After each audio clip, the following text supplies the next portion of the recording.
Halo Sobat Ekonomi, kalian tahu tidak siapa pencetus kapitalisme murni?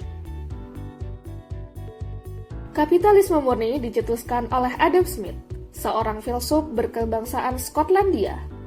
Melalui bukunya, The Wealth of Nations, Adam Smith percaya bahwa kesejahteraan akan tercipta dengan sendirinya jika masyarakat dibiarkan melakukan transaksi jual-beli tanpa adanya campur tangan pemerintah dalam transaksi ekonomi tersebut.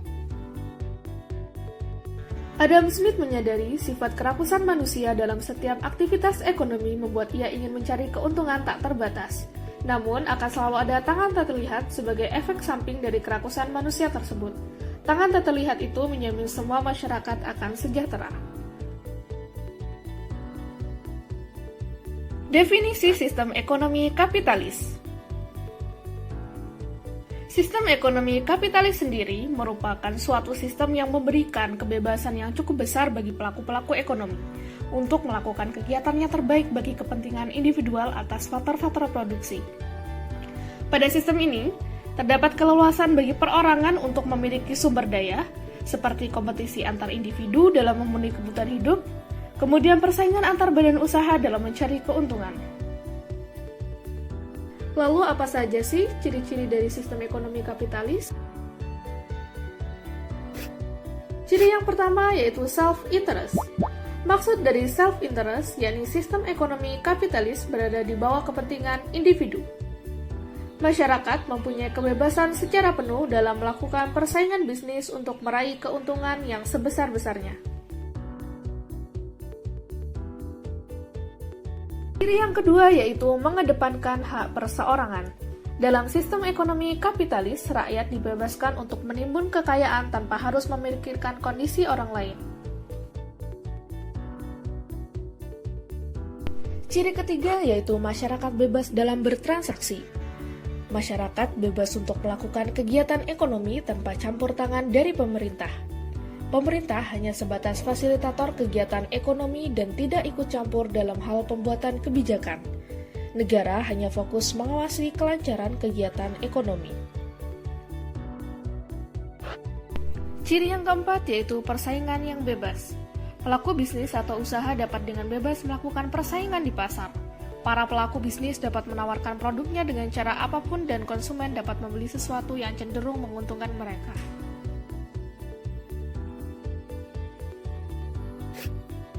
Ciri yang kelima yaitu harga menjadi penentu. Dalam sistem ekonomi kapitalis, harga menjadi penentu keseimbangan antara permintaan dan penawaran yang ada di pasar. Pemerintah tidak dapat ikut campur ketika ada penurunan harga yang rendah, karena nantinya harga akan seimbang secara alami dengan sendirinya.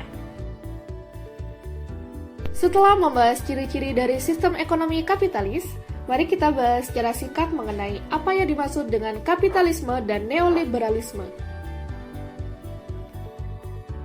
Kapitalisme sendiri memiliki pengertian yaitu sistem perekonomian di mana individu memiliki kebebasan untuk mengoperasikan produksi dan distribusi barang serta jasa yang memiliki tujuan untuk memaksimalkan keuntungan dan juga mengakumulasi kekayaan.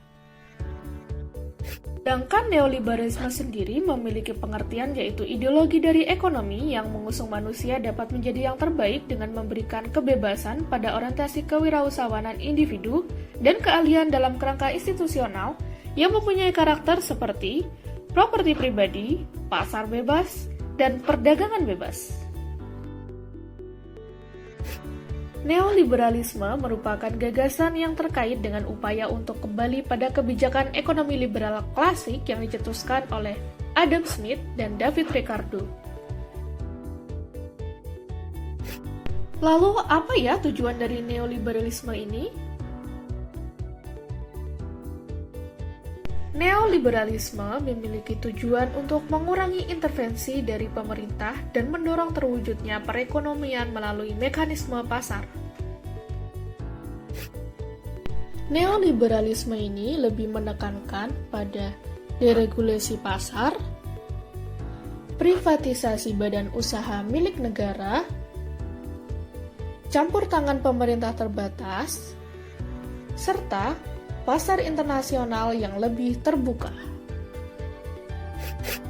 Apabila terdapat sebuah negara yang menganut ajaran neoliberalisme, maka negara tersebut memiliki konsekuensi.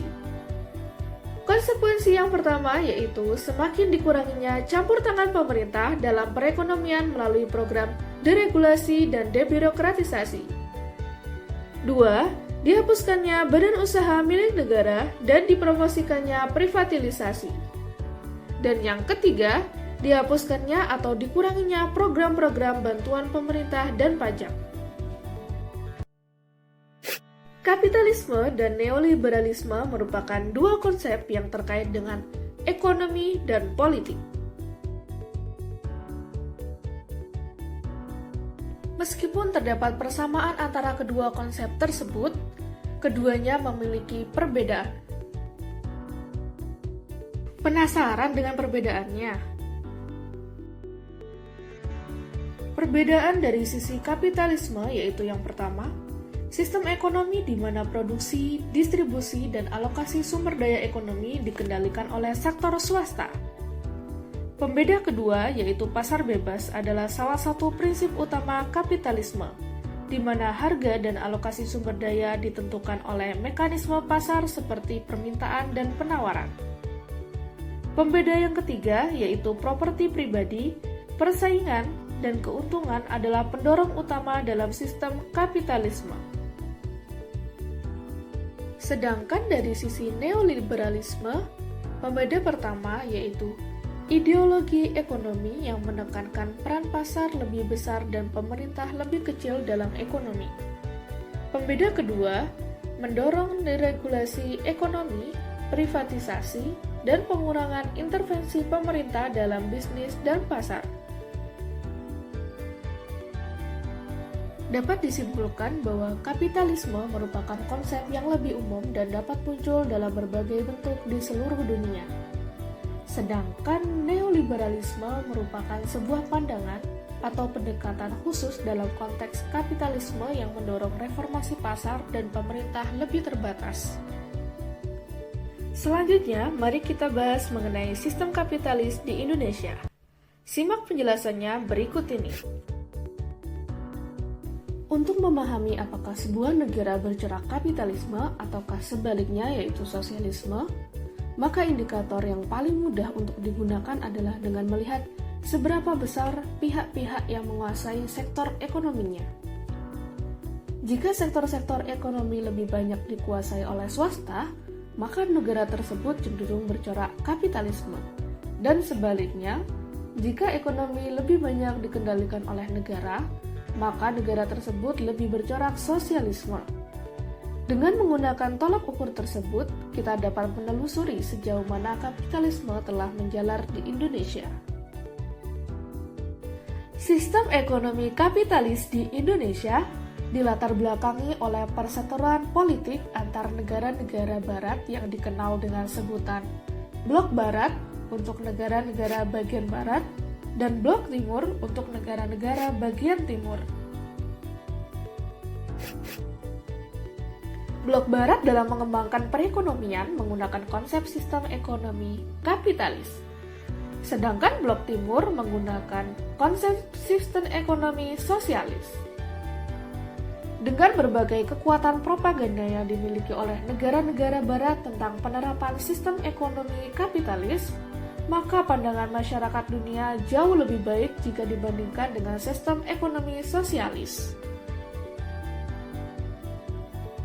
Walaupun Indonesia sebagai negara anggota gerakan non-blok, namun pemerintah kita dalam menerapkan sistem ekonomi masih menggunakan sistem ekonomi kapitalis. Hal ini dapat kita lihat dari beberapa indikator. Indikator yang pertama yaitu dihapuskannya berbagai subsidi dari pemerintah secara bertahap. Harga dari barang-barang strategis yang selama ini penentuannya ditetapkan oleh pemerintah, selanjutnya secara berangsur diserahkan sepenuhnya pada mekanisme pasar. Indikator yang kedua yaitu nilai kurs rupiah diambangkan secara bebas atau floating rate.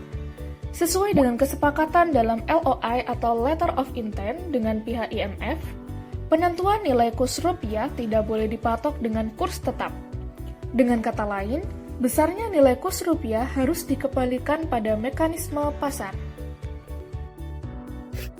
Indikator yang ketiga yaitu privatisasi BUMN atau badan usaha milik negara.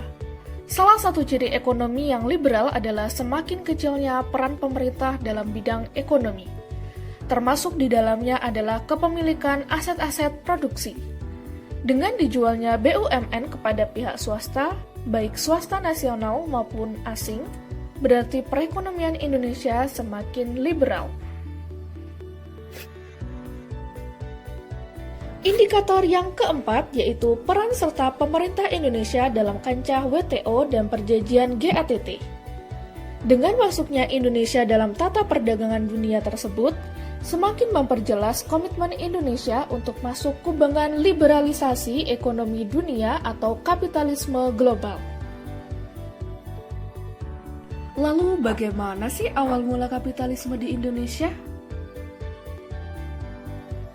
Kapitalisme di Indonesia bermula ketika Indonesia memasuki era pemerintahan Orde Baru. Pemerintahan Orde Baru dimulai sejak bulan Maret 1966. Orientasi pemerintahan Orde Baru sangat bertolak belakang dengan era sebelumnya. Kebijakan Orde Baru lebih berpihak kepada Barat dan menjauhi ideologi sosialis.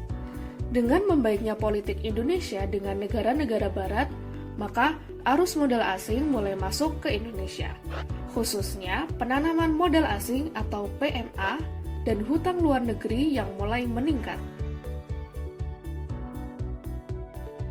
Menjelang awal tahun 1970-an, atas kerjasama dengan Bank Dunia, Dana Moneter Internasional atau IMF, Bank Pembangunan Asia atau ADB, dibentuklah suatu konsorsium Intergovernment Group on Indonesia atau IGGI yang terdiri atas sejumlah negara industri maju termasuk Jepang untuk membiayai pembangunan di Indonesia. Saat itulah Indonesia dianggap telah menggeser sistem ekonominya dari sosialisme lebih ke arah semi kapitalisme. Memasuki periode akhir tahun 1980-an dan awal tahun 1990-an, sistem ekonomi di Indonesia terus mengalami pergeseran. Melihat dari banyaknya kebijakan yang ditempuh pemerintah, kita dapat menilai bahwa ada sebuah mainstream sistem ekonomi yang telah dipilih atau telah dipaksakan kepada negara kita. Isu-isu ekonomi politik banyak dibawa ke arah liberalisasi ekonomi, baik liberalisasi sektor keuangan, sektor industri, maupun sektor perdagangan. Sektor swasta diharapkan berperan lebih besar karena pemerintah dianggap telah gagal dalam mengalokasikan sumber daya ekonomi untuk menjaga kesinambungan pertumbuhan ekonomi, baik yang berasal dari eksploitasi sumber daya alam maupun hutang luar negeri. Paket Kebijaksanaan Oktober 1988 atau Pakto 88 dapat dianggap sebagai titik tonggak kebijakan liberalisasi ekonomi di Indonesia. Menjamunnya industri perbankan di Indonesia yang selanjutnya diikuti dengan terjadinya transaksi hutang luar negeri perusahaan-perusahaan swasta yang sangat pesat, mewarnai percaturan ekonomi di Indonesia pada saat itu. Masa pembangunan ekonomi Orde Baru pun akhirnya berakhir. Puncak kegagalan dari pembangunan ekonomi Orde Baru ditandai dengan meledaknya krisis moneter yang diikuti dengan ambruknya seluruh sendi-sendi perekonomian Indonesia. Pasca krisis moneter memasuki era reformasi, ternyata kebijakan perekonomian Indonesia tidak bergeser sedikit pun dari pola sebelumnya. Bahkan semakin liberal dengan mengikuti garis-garis yang telah ditentukan oleh IMF. Indonesia benar-benar telah menuju liberalisasi ekonomi.